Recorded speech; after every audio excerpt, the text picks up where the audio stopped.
I'm DJ Alex, and this is your Hunky Vape 5 on Friday Vaping News, Science, and Advocacy Report for the 27th of November, 2020. On this special Black Friday edition of the news today, we start off with an article from the Black Christian News Network titled, "What are the interesting facts about vaping?" Next, we'll travel down to Malaysia to look at their new vape taxes. 10% on all devices and 40 cents per milliliter tax on e-liquids. Ouch. In Australia, it's butts out in Melbourne. In New Zealand, all the recent bans and changes to their tobacco harm reduction in the name of ankle biters has kind of got people to do a blocky and find a mongrel puppeteer behind this shit. And there's no surprise who the arswipe is. In the U.S., Missoula, Montana City Council banned the sale of flavoring for vape products. Yep, you can legally buy recreational marijuana, get high as a kite, but flavoring for your vapes? Now that's illegal. It's illegal in town. Oh, and also extending 5 miles from town. How can a city ban something 5 miles outside of its town? Were they high when they voted on this ordinance? Or maybe they just ate some perfectly legal alcohol-infused ice cream. Well, now there's a black cloud over Missoula, Montana, and the vultures are circling. I mean, the lawyers are circling overhead, ready for a fight. Speaking of ankle biters and alcohol, kind of makes you wonder, where's all the mad people at? We'll take a look at that.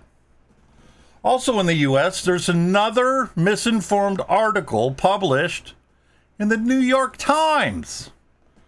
The Risks of Another Epidemic, Teenage Vaping. What? Is the coronavirus epidemic over? Did I miss something? Is the teen drinking epidemic over? Did I miss something? No, just another lazy reporter reusing old statistics, and nobody's going to check her facts. Just hoping that nobody's going to check her facts. I can't even talk. Seems to be a recurring theme on this channel. In addition, for this week's Science segment, we look at an opinion piece published in the Hamilton Spectator, Hamilton, Ontario, Canada. The Hamilton Spectator, titled, "It's Time to Make Room for Vaping in the Harm Reduction Tent." And this week's highlighted advocacy group is Rights for Vapers. Ain't nothing to it. Let's get into it.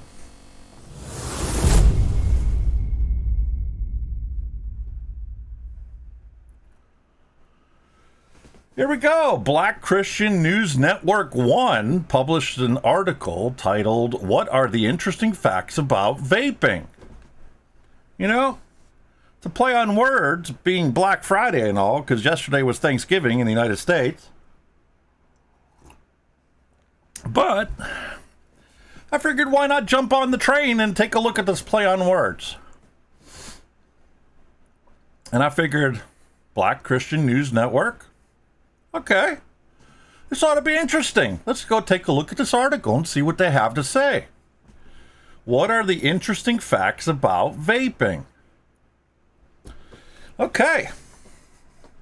The popularity of e-cigarettes is becoming avalanche-like.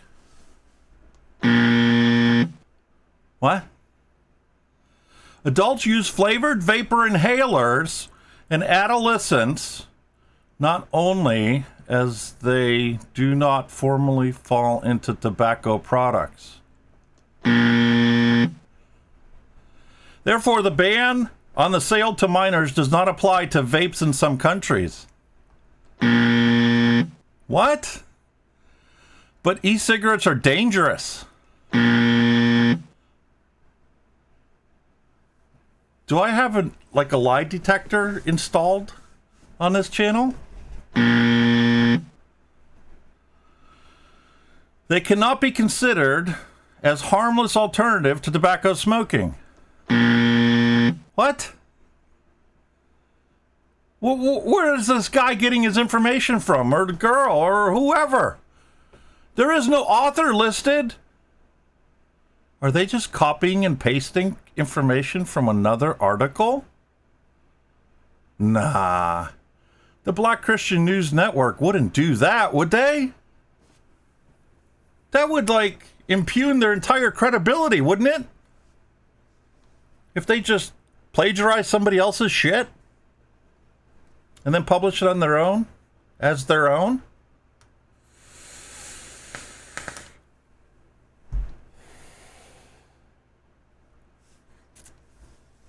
This ought to be interesting. Let's go take a look. Let's look at the rest of this. Maybe they'll redeem themselves. Okay?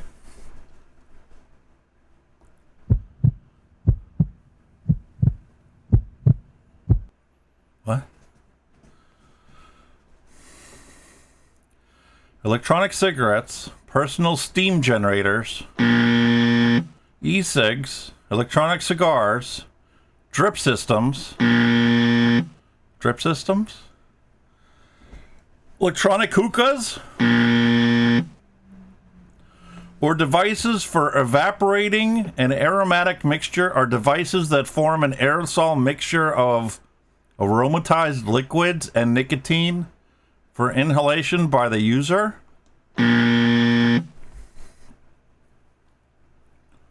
What? Does that even make any sense? To anybody? Electronic cigarettes look like traditional tobacco products. Well, yeah, I think something like this might look like a cigarette, but nobody uses this kind of stuff anymore. What? Maybe I'm wrong. If I'm wrong, leave a note in the description below. Leave a comment below and let me know. Because if I'm wrong, I'm wrong. I don't have a problem admitting that. But nobody uses that kind of crap. Because it's crap. It doesn't fucking work.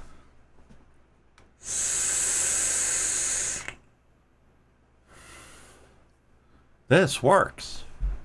It doesn't even need nicotine to work.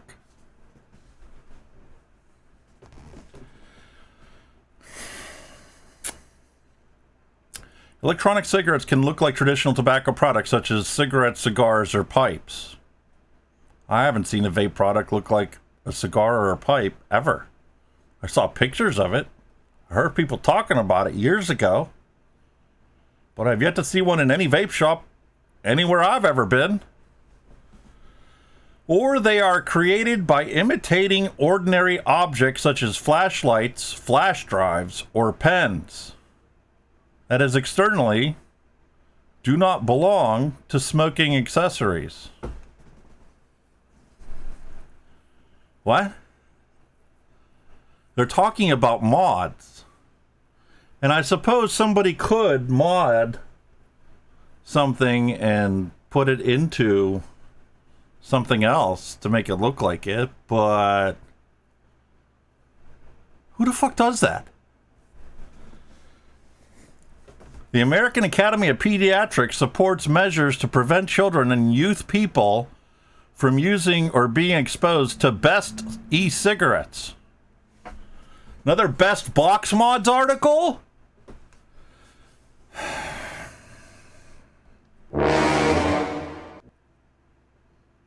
I smell something in the water. I smell something fishy. I think it's a matter of time. We're going to figure this shit out. Because it doesn't sound right at all. Vaping is interesting not only for those who need the traditional alternative to smoke, but also for those who let off steam for fun.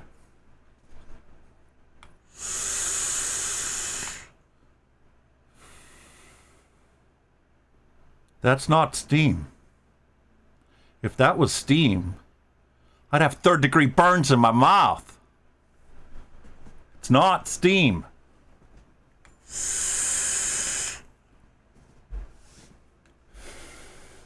Another article written by somebody who has no fucking clue what they're talking about. Vaping is interesting not only for those who need traditional alternative to smoke, but also for those who let off steam for fun. However, there are little things that many people probably don't know about vaping. Oh, and I bet you're going to tell them all the bullshit about it that ain't fucking true. Here are some interesting facts about vaping that everybody should know. Okay. Vaping is not smoking. Okay? That's true. Many people mistakenly take the clouds emitted by a person with an electronic cigarette for smoke. Yeah, okay, that's true. I can see if you don't know anything about these things, and you're standing across the street watching me vape,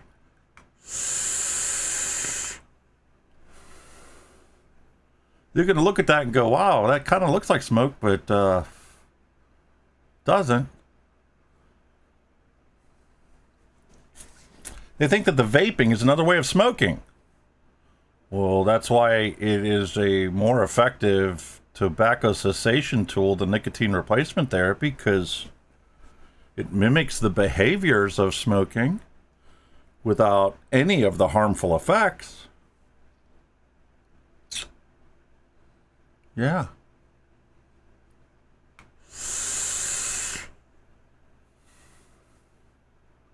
So it looks like I'm smoking,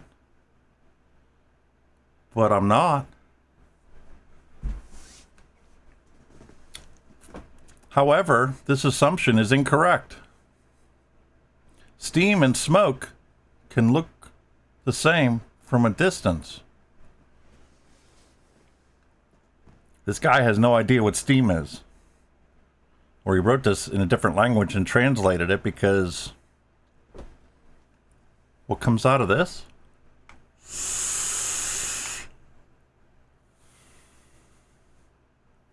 is not steam. Steam is boiled water, vapor, extremely hot.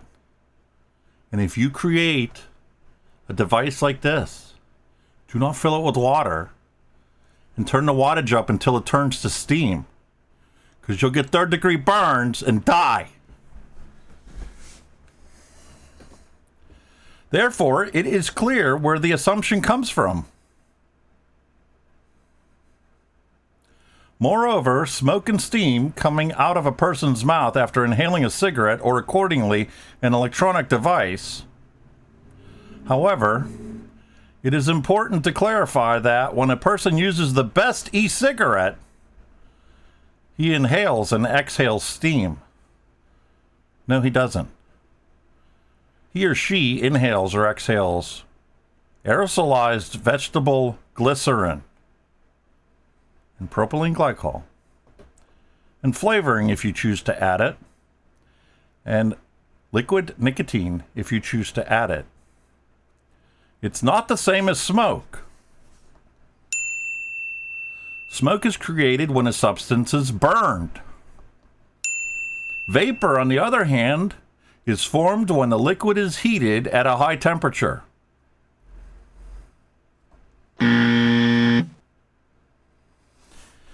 It's true that the temperature does have to reach a certain point, but it is nowhere near what he thinks it is. It is not a high temperature.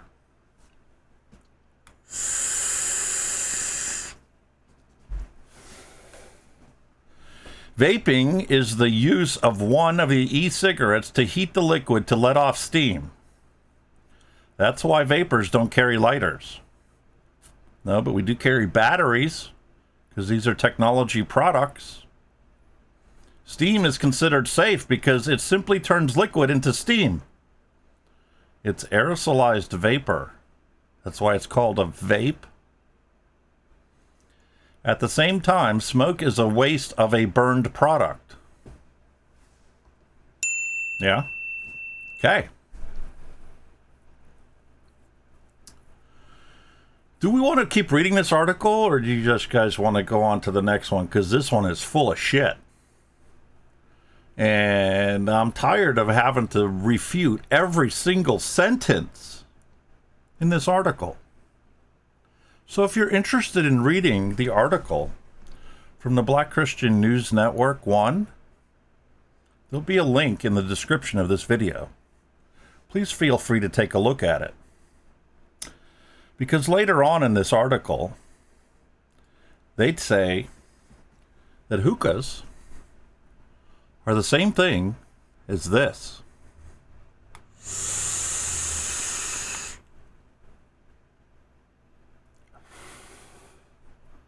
This has nothing to do with a hookah.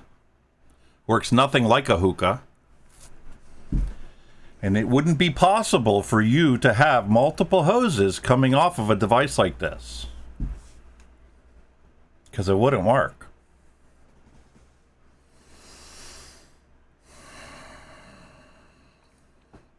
Let's go to Malaysia. Yeah. Vape shop operators are panicking because Malaysia, despite hating vaping, has decided it's a cash cow. So they decided to put a tax on the products right in the middle of the COVID-19 pandemic, because the COVID-19 pandemic hasn't killed enough businesses already. Yeah. This was published November 27th, today, in Kuala Lumpur. The vape culture in Malaysia has seen tremendous growth since its introduction about 9 years ago. It has been reported that the value of the vaping market has been estimated 2 billion. RM is the currency. And for simplicity's sake, let's just call it a dollar. An estimated 1 million people smoke electronic cigarettes or vapes in Malaysia. 1 million users in this tax base in Malaysia. And most of them rely on neighborhood mom and pop vape shops for their juice or vape liquids. There's a myriad of choices of brands and flavors in Malaysia. And Malaysia is one of the leading producers of vape liquids worldwide. You know, that must be a cultural thing. Cultural pride, cultural identity. Everybody seems to think that they're the leading worldwide producer of vape liquids. Let me tell you, everybody makes vape liquids for themselves, and they hope that other countries buy it. I don't care where in the world you are, what region of the world you are. Everybody wants to sell their shit worldwide. But most likely, it's used by your local community vapers. Regardless, because I'm starting to digress already. You said the government's going to impose an excise duty at a rate of 10% on all types of electronic and non-electronic cigarette devices.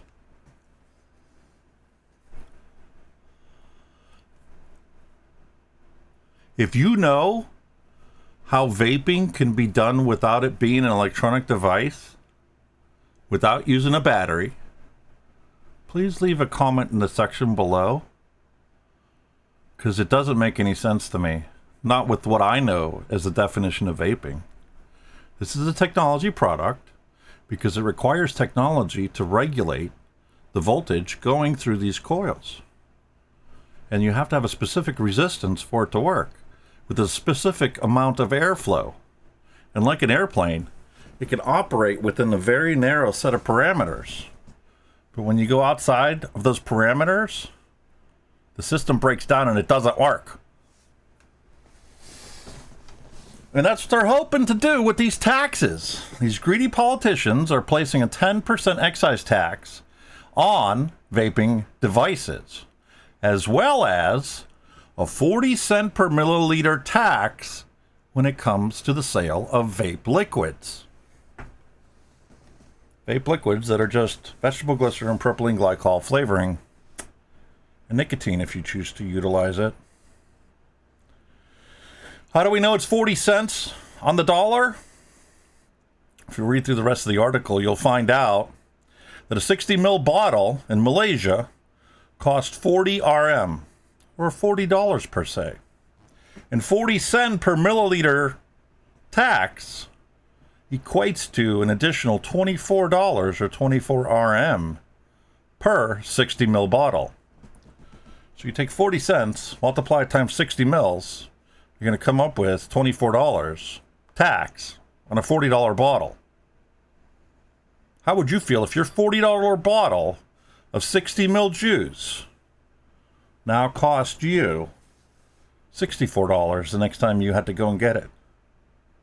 Especially knowing that if you use a direct lung device, like this one, or this one,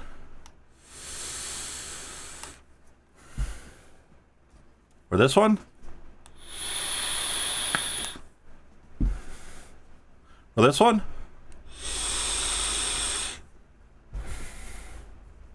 or this one,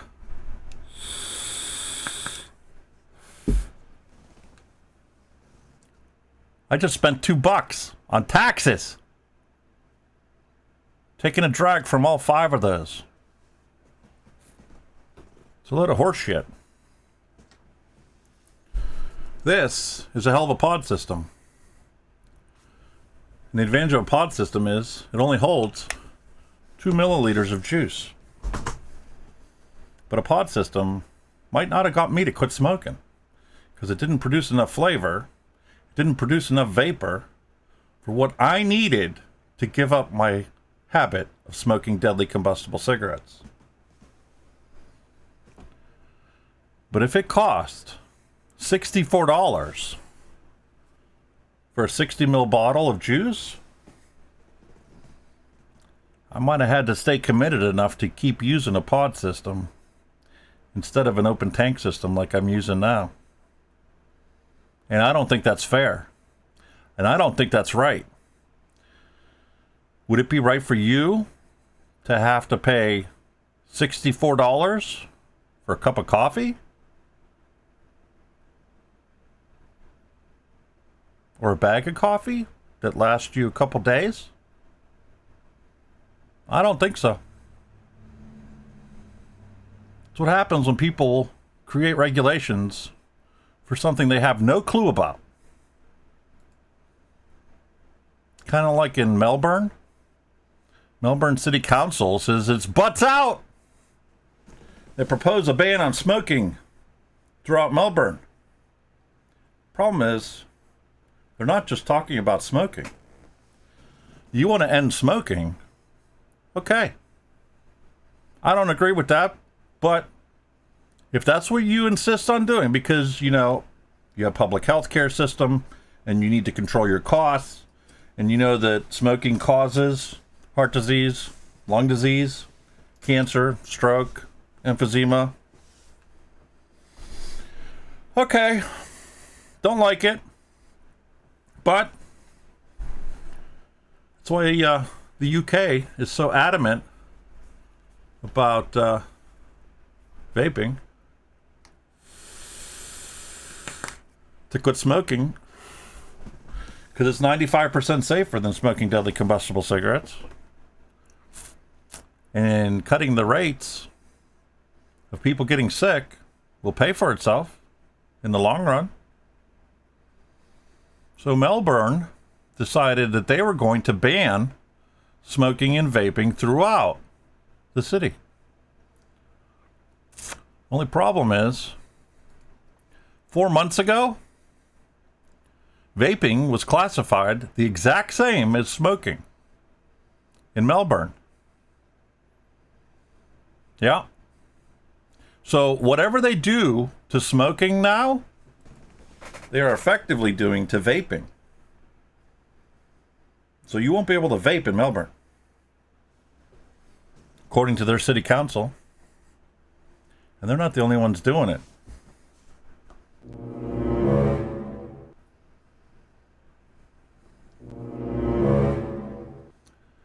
I smell a shark circling the waters. I wonder who the hell it could be.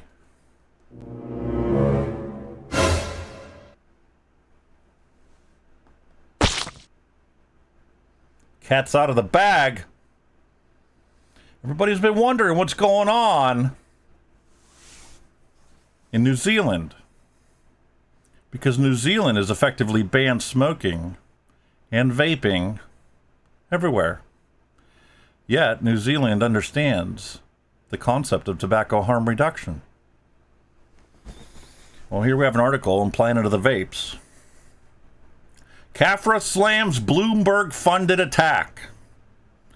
Big fucking surprise, Michael Bloomberg has shown his ugly face again. It didn't take very much of a blocky to figure out who the fuck was poking the stick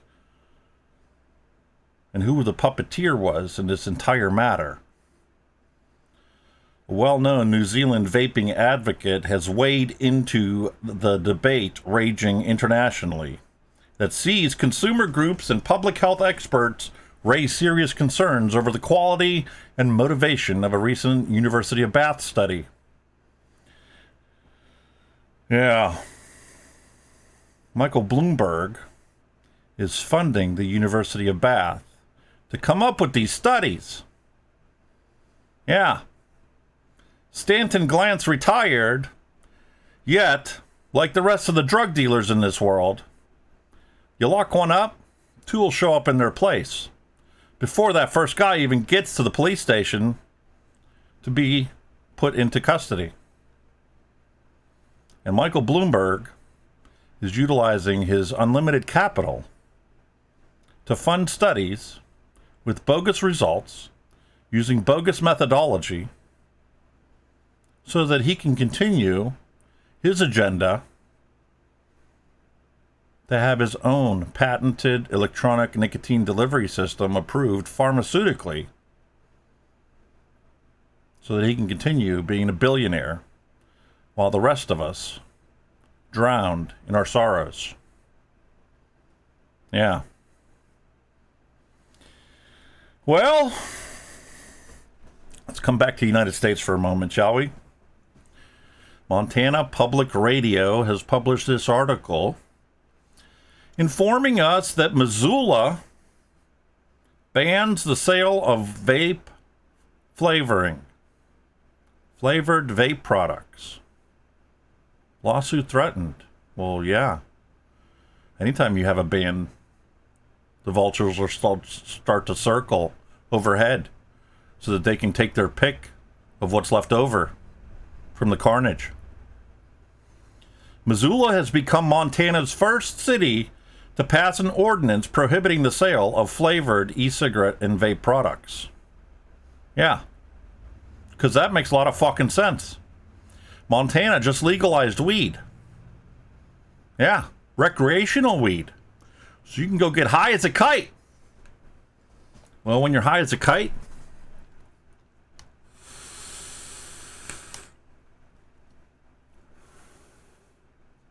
don't go digging for your stash of flavored vape liquid because it's against the law.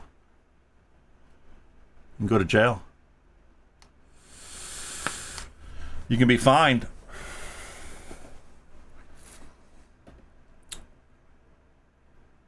Here we go.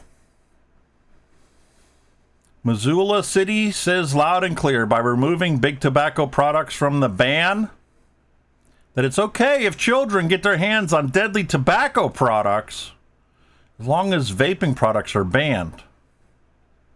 See you in court. E-cigarette retailers are going to be suing the city. And unfortunately, as is the case with anything that ends up in court, the only ones that are actually going to fucking win in this are the lawyers with all their fees. Because look at the picture that they're using for this. You see that? They're making the argument that the ankle biters want this because it looks like candy. Yeah, because adults like candy. They're not supposed to like candy.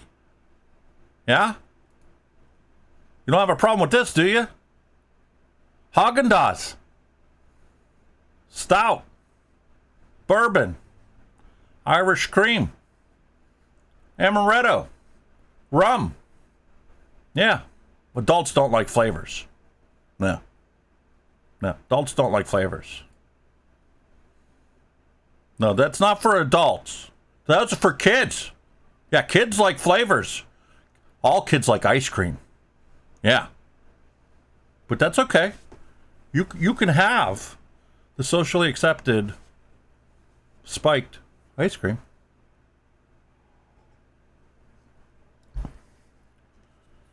But you're not allowed flavors for tobacco harm reduction. Oh, no. No flavors allowed for tobacco harm reduction. But you can have spiked ice cream, vanilla bean bourbon, yeah, raspberry sorbet, spiked hazelnut coffee, dark chocolate whiskey, salted caramel. That's okay. Can't have it in your vape product, though. Sorry. Go pound salt. Here we go. Healthy red wine ice cream. Perfectly legal.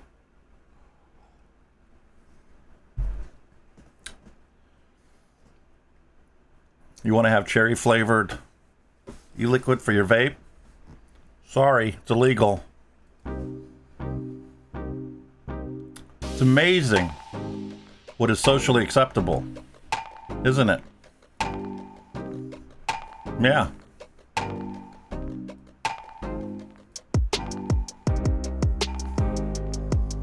Wine all the time, socially acceptable. Yeah. Nice young girl sitting on a sofa. Well, 1, 2, 3, 4, 5, 6, 7, 8 bottles of wine. Socially acceptable. Ankle biters don't give a shit about that, do they? Huh? No, they don't care. I'm gonna take a picture of you with wine so it looks like you drink. Whatever helps you cope with your chronic alcohol problem, Karen. What? Meow. Meow. Underage drinking risk factors and consequences. Where's Matt? We keep hearing in the newspaper all about, how vaping is causing such problems to the youth of our society. Underage drinking risk factors and consequences. It's been in a steep decline since the 1980s when Congress passed the National Minimum Drinking Age Act, which requires raise the legal age for legal purchases and possession of alcohol to 21. Oh, like they did with tobacco, 21. A year ago. Yeah. By 1988, all 50 states had adopted 21 as the minimum drinking age. Did it actually stop the youth of America from consuming alcohol? Well, according to the 2014 National Survey on Drug Use and Health, an estimated 8.65 million Americans aged 12 to 20 reported that they were current drinkers. Over 8.5 million kids are drinking. Binge drinking. We don't hear about that, do we? Because, the ban on alcohol for adolescents was so successful. Yeah, it worked great. We only have 8.5 million kids drinking. Yeah, works real good. Prohibition. Okay. Before I go into another raid sweat,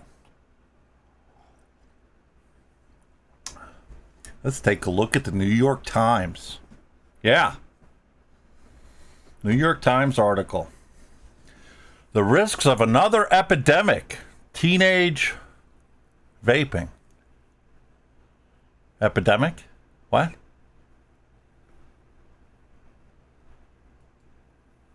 Remember the figures that I drew up from the latest study?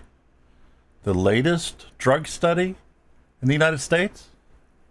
In 2020, e-cigarette use, vaping use among middle and high school students in the United States? 3 million reported use at some point. 9% of high schoolers reported using it more than 20 out of 30 days. That's 1 million kids. Sounds bad. 5% of kids, that's 600,000, use it daily. 1.1 million kids just tried it once, but don't use it. 80% of kids in high school have never tried an electronic cigarette. Current data, right now. What fucking epidemic is she talking about? And when you go to middle school, it drops even lower than that. Less than 1% have used a vaping product in the last 20 out of 30 days. 0.5% use it daily. And 70% of middle schoolers have tried it, but said, no, I don't want it. You do what you want to do. I don't want it. I don't need it. I don't like it. But here we go. New York Times saying, risk of another epidemic, teenage vaping. We're stepping backward from all the advances we've made in tobacco control, one investigator said. Well, yeah. I can get an investigator to say anything you want. Just give them $5. Yeah. What do you want him to say? What do you want him to talk about? Let's take a look at Miss Jane E. Brody. Look at her article for a second, shall we? While most of us strive to avoid inhaling aerosols that could harbor a deadly virus, millions of teens and young adults are deliberately bathing their lungs in aerosols rich in chemicals with known or suspected health hazards. Millions? Millions? Or you're looking at just this number? The 19% that reported actual usage. Okay. Technically, you're not lying. I'm referring to vaping or juuling. This is not juuling. Has nothing to do with juuling. The experience from this has nothing to do with what it's like to have a juul. Juul is strictly mouth to lung. This, when you breathe it in, it goes directly into your lungs. That's not a juul. This is vaping. This could never be called juuling. That would be like saying, are you Tide Podding? Because they only tried it with Tide brand laundry detergent packets? Oh, well, they don't talk about that. They didn't ban Tide. They didn't ban laundry pods, did they? They accepted that, Tide was going to put warnings out and change their packaging to make it resistant to the abuse, creative population control. The use of electronic cigarettes that is hooking young people on a highly addictive drug, nicotine. Well, you don't have a problem with your teenagers going to Starbucks, do you?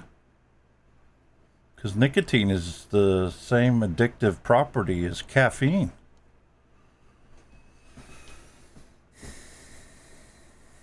And will be likely to keep them hooked for decades. It's not what these numbers show. These numbers show that, unlike cigarettes, electronic cigarettes, the only reason they are enticing to children is because you're making such a big deal about them being illegal and horrible for you and banning it. And I'd be willing to bet if you did an actual study using legitimate scientists, you would find out The only reason a lot of these kids even found out about vaping is because of all the talk in school about how vaping is being banned because it's so horrible for you. And there's so many kids that are doing it. And if you were one of the kids that never tried it, it would make you wonder why all these other kids are trying it. What's so good about it? So it would make them want to go and try it. Except, once you do it, there's nothing special about it. It doesn't hook you unless you use it all the time. And even then, all you gotta do is stop. Is it going to be comfortable? No. But when's the last time you went a whole week without drinking coffee? Aren't there side effects to quitting coffee?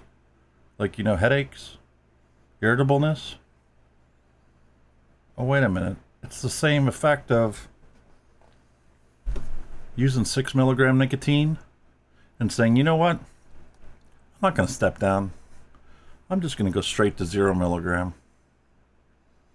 Okay. 24, 48 hours. You're going to be irritable. But you know what? After that, it's gone. It's not that addictive. At least for me, it wasn't. I've done that before. I ran out of my 0 milligram. So I filled it up with 6 milligram. Because that's what I had. I had some old stuff. Never tried it before. I'm like, you know what? I'll give it a try. It's better than not having anything. When my 0 milligram gets here in the mail, then I'll switch back to it. And yeah, it's no big deal. You can jump up and down 0.36. Because once you have the 6, it's like, oh, it's giving me a headache. I don't want it. So you don't use it.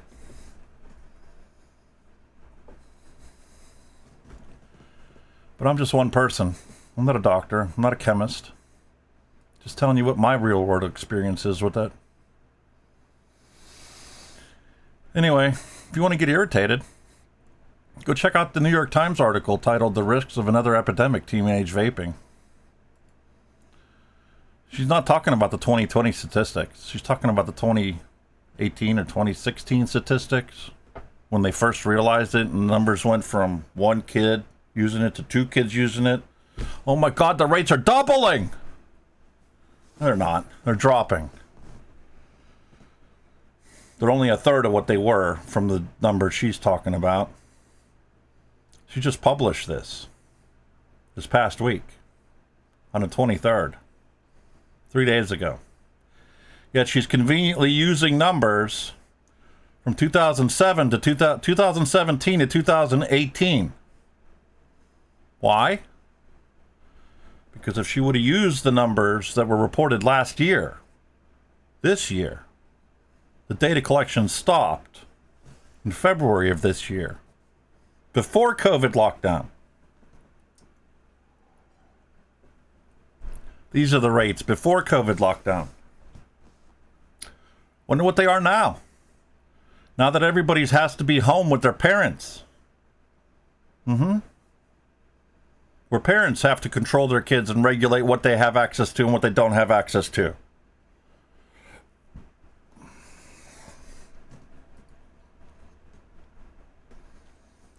Underage drinking statistics. 11 million underage people consume alcohol in the United States alone. 11 million! Only 3 have tried using an electronic cigarette. Only 600,000 use it daily. And I'd be willing to bet that every single one of those kids that use it daily has a parent that vapes. And I have kids. I have 3 kids. I don't want them to start smoking or vaping. But if they did, I would be so thankful that they chose to vape instead of smoke. Because vaping is 95% safer than smoking deadly combustible cigarettes. When my son was in Afghanistan, he ran out of his vape. And you know what he did?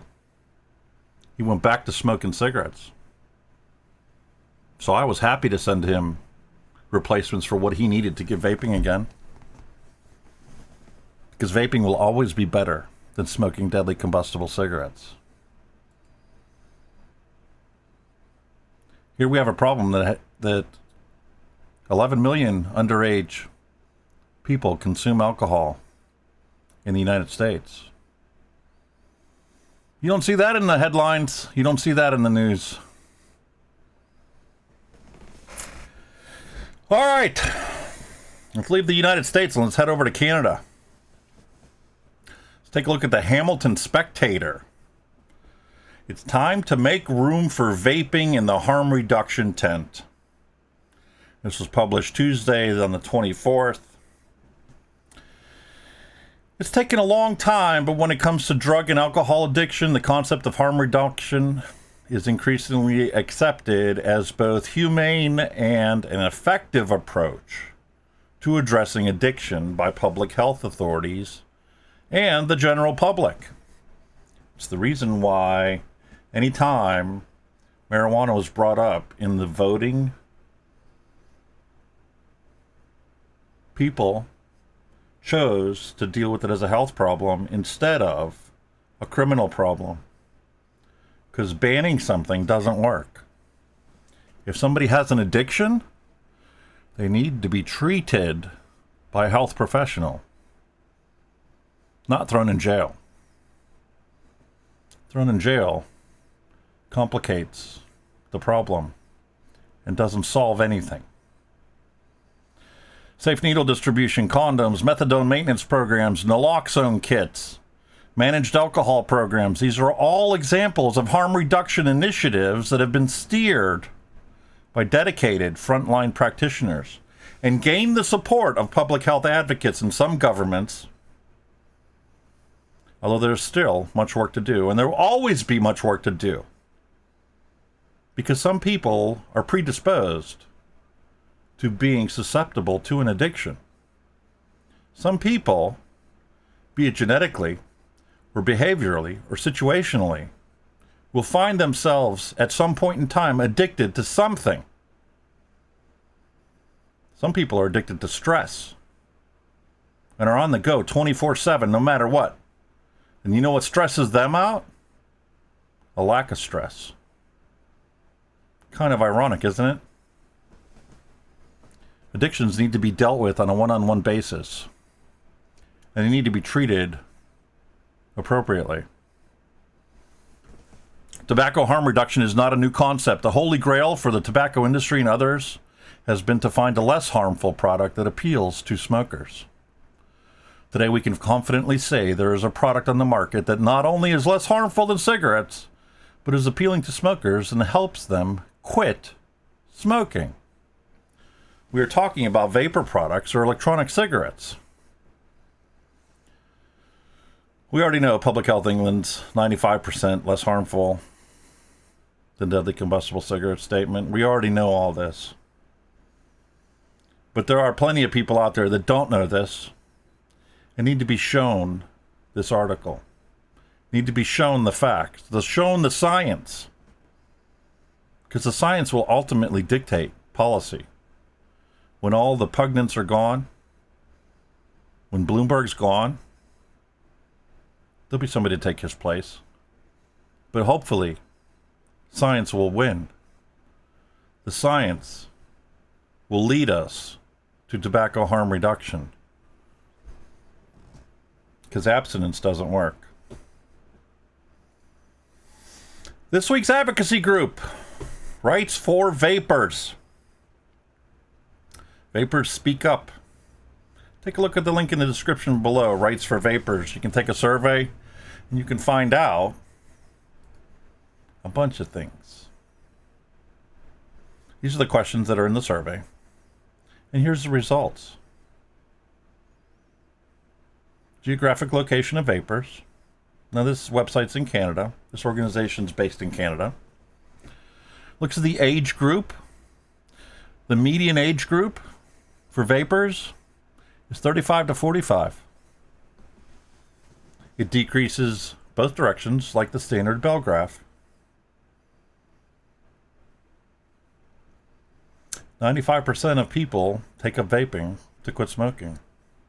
97.9% of people that vape smoke less. Initial nicotine dosages. Here's the results of the finding.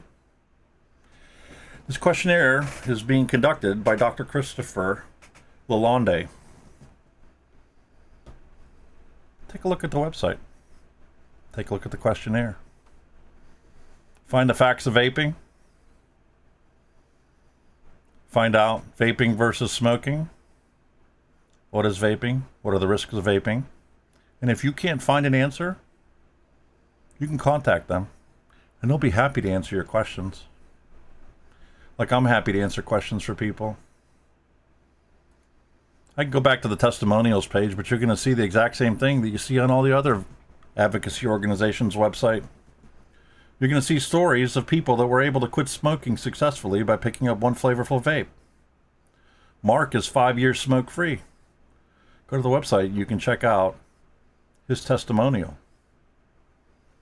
David, vaping helped him quit smoking. Here's Thomas. Down from a pack a day, vaping helped him go completely smoke-free. Joseph says that vaping saved his life. And if you want to see, there's plenty of other people. And you can see firsthand their testimonials about how vaping helped them quit smoking. Because all you need to do is find out the truth about vaping. Tobacco harm reduction. It's not a new concept, but one that needs to be adopted worldwide. So that sums up the news for today. I really appreciate you guys giving me your time. I really appreciate you guys watching every single week. I may not have a lot of time sometimes, and sometimes I get frustrated. It's only because I want to get better. I want more people to find out about this. I want people to find out how you can quit smoking. Because it really is simple as finding one flavorful vape. I tried patches, I tried gums, I tried the prescriptions, I tried using combinations of thereof, and none of them worked. They were all incredibly hard. Till I found vaping. I was able to say, my quit date is going to be this camping trip this weekend. I took my vape with me, I took juice with me, and I left the cigarettes at home. I left the lighter at home. And I was able to successfully stop in the course of one weekend. And the Monday after camping trip was over, I came home. I didn't want to have anything to do with it. When I got home, you know what I wanted to do? I want to take my ashtray and throw it in the garbage. And whatever remnants of cigarettes that I had, little stashes I had here and there, they all went in the garbage too. So, that wraps up this Black Friday Vaping News, Science, and Advocacy Report. And I know this is an unorthodox one, and I know this is one that's a lot longer than I'd like it to be. Next week, I'm going to return back to the normal format. But I'm thankful for what vaping has given me the opportunity to do, and that's give up my deadly combustible cigarette habit. When I quit smoking, I was smoking 2.5 packs a day. And I wanted a cigarette all the time. And I've gone half a day without vaping and not even realized it. It's something you can do too. If you know anybody that wants to quit smoking, show them the way to vaping. Show them the facts that are out there. And don't let the media befuddle them and confuse them. Vaping is 95% safer than deadly combustible cigarettes. All right, everybody. I appreciate you watching. Have a great day.